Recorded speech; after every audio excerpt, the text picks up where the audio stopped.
Warung Steak and Shake. Gua lagi datengin cabangnya yang di Soekarno-Hatta. Parkirannya luas, tempatnya nyaman, ada outdoor dan indoor. Pilihan menunya beragam. Mau tahu gua order apa aja?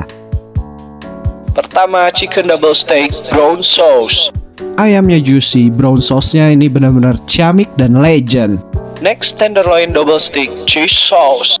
Cheese sauce-nya tebal, sangat menggoda, dagingnya benar-benar empuk guys. Dory stick grilled barbecue. Dory fish-nya lembut dan fresh, bumbu barbeque-nya nikmat. Dim sum. Pangsit spesial perpaduan ayam udang dengan bumbu istimewa.